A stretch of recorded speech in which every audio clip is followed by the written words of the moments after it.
ಬಾ ಚಿನ್ನ ಬಾ. ನಂಗೆ ಗೊತ್ತಿತ್ತು ನೀನು ಬಂದೇ ಬರ್ತೀಯ ಅಂತ. ನಿಂಗೂ ಆಸೆ ಇದೆ ಅಂತ ನಂಗೆ ಗೊತ್ತು. ಯಾಕೆ ಮುಚ್ಚಿಡ್ತೀಯ? ಬೆಂಕಿಗೆ ಕಾಯೋ ಆಸೆ, ಬೆಣ್ಣೆಗೆ ಕರ್ಗೋ ಆಸೆ. ಇನ್ನು ಲೇಟ್ ಮಾಡೋದು ಬೇಡ, ರೂಮ್ ರೆಡಿ ಇದೆ, ಬಾ.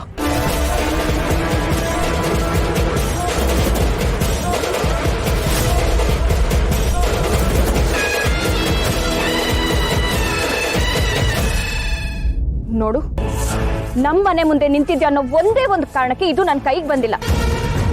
ಇನ್ನು ನಾಲ್ಗೆ ಜಾರಿದ್ರೆ ನಿನ್ ನಾಲ್ಗೆ ನಿನ್ ಬಾಯಿ ಒಳಗಿರಲ್ಲ, ನನ್ನ ಕಾಲ್ ಕೆಳಗಿರುತ್ತೆ.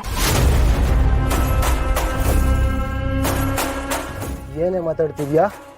ನಿನ್ನ ವಿಷಯ ನಿಮ್ಮ ಮನೇಲಿ ಗೊತ್ತಾದ್ರೆ ಏನಾಗುತ್ತೆ ಅಂತ ಗೊತ್ತು ತಾನೆ?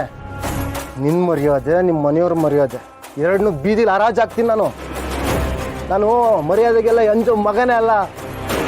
ನಿಮ್ಮ ಮನೆ ಮರ್ಯಾದೆನ ಉಳಿಸಲ್ಲ. ಏನ್ ಮಾಡ್ತೀಯ? ಹೆದರ್ಸ್ತಾ ಇದ್ಯಾ? ಇವತ್ತಲ್ಲ ನಾಳೆ ನಮ್ಮ ಮನೇಲಿ ವಿಷಯ ಗೊತ್ತಾಗ್ಲೇಬೇಕು. ಅವ್ರು ಅವಾಗ ಪಡೋ ನೋವು ಇವಾಗ್ಲೇ ಪಡ್ಲಿ ಬಿಡು. ಇರು, ನಾನೇ ಹೇಳ್ತೀನಿ. ಅಪ್ಪ, ನಾ ಹೊಡ್ತೀನಿ. ಈಶ ಈಶ ವಿನಾಶ ಮಹಿಷಾಸುರ ಮರ್ದಿನಿ ಶತ್ರುಶೇಷ ಪರಿಸಮಾಪ್ತ ಸರ್ವ ಮೃತ್ಯು ರೂಪಿಣಿ ಢಮ ಢಮ ಢಮ ಢಮ ಢಮ ಢಮ ವಿಲಯ ಪ್ರಳಯ ಕಾಲಿನಿ. ಗುಬ್ಬಿ ಮರಿ ಥರ ಇದ್ಲು, ಈಗ ಗಿಡಗನ್ ಥರ ಆಡ್ತಿದ್ದಾಳೆ. ಕಿವುಡಿಗೆ ಮಾಡ್ತೀನಿ. ಈಗ ಮನೆ ಮುಂದೆ ರಂಪ ಬೇಡ. ನಿನ್ ಕೈಲಿ ಏನು ಮಾಡಕ್ಕಾಗಲ್ಲ. ನನ್ನ ಕಾಪಾಡಕ್ಕೆ ಯಾರೂ ಇಲ್ಲ ಅನ್ಕೊಂಡಿದ್ದೆ, ಆದ್ರೆ ದೇವ್ರ ರೂಪದಲ್ಲಿ ಈಶಾನಿ ಬಂದ್ಲು. ನಾನ್ ಪಾರಾದೆ. ದೇವ್ರು ಸರಿಯಾಗಿ ಸಿಗ್ನಲ್ ಕೊಟ್ಟಿದ್ದಾನೆ. ದೇವ್ರು ನನ್ನ ಜೊತೆ ಇರೋ ತನಕ ನನಗೆ ಯಾವ ಭಯನೂ ಇಲ್ಲ. ನನ್ನ ಪ್ರೀತಿನ ಹೇಗೆ ಉಳಿಸ್ಕೋಬೇಕು ಅಂತ ನನಗೆ ಚೆನ್ನಾಗಿ ಗೊತ್ತಿದೆ. ನಿನ್ಗೆ ಯಾವುದೇ ಕಾರಣಕ್ಕೂ ನಾನು ಸಿಗಲ್ಲ. ಅದು ಏನ್ ಮಾಡ್ಕೋತೀಯೋ ಮಾಡ್ಕೊ. ಇವಾಗ ಮೊದಲು ಇಲ್ಲಿಂದ ಹೊರಡು. ಜಾಸ್ತಿ ಮಾತಾಡಿದ್ರೆ ಅವಾಗ್ಲೇ ಹೇಳದ್ನಲ್ಲ, ಅದನ್ನ ಮಾಡಿ ತೋರಿಸ್ಬೇಕಾಗತ್ತೆ.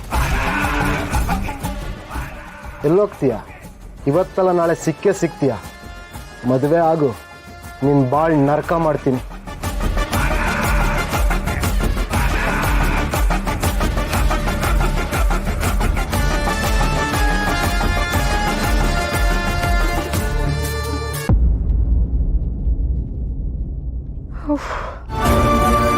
ಹೋದ್ ಜೀವ ವಾಪಸ್ ಬಂದಂಗಾಯ್ತು. ಯಾರ ಹತ್ರನೂ ಹೀಗೆ ಮಾತಾಡ್ದವಳಲ್ಲ ನಾನು. ಪರಿಸ್ಥಿತಿ ಏನೇನೆಲ್ಲ ಮಾಡಿಸ್ತಿದೆ. ಶುಭ ಹೇಳ್ತಾ ಇದ್ರು, ಸಮಾಜ ಸರಿ ಇಲ್ಲ, ಇಲ್ಲಿ ಕಚ್ಚದೆ ಹೋದ್ರೂ ಬುಸ್ಕುಟ್ಟಿ ಆದ್ರೂ ಹೆದರ್ಸ್ಬೇಕು ಅಂತ. ಹೆದರೋರು ಇರೋ ತನಕ ಹೆದರ್ಸ್ತಾನೆ ಇರ್ತಾರೆ. ಅದಕ್ಕೆ ತಿರುಗಿ ಬಿದ್ರೆ ತಿರುಗಿ ನೋಡ್ದಂಗೆ ವಾಪಸ್ ಹೋಗ್ತಾರೆ. ಶುಭ, ನಿನ್ ಮಾತು ಇವತ್ತು ನನ್ನ ಉಳಿಸ್ಬಿಡ್ತು ಕಣೆ. ಇವಾಗೇನೋ ಧೈರ್ಯ ಇರೋಳ್ ಥರ ಆ್ಯಕ್ಟ್ ಮಾಡಿ ಕಳಿಸ್ಬಿಟ್ಟೆ. ಆದರೆ ಮುಂದೇನು ಮಾಡೋದು?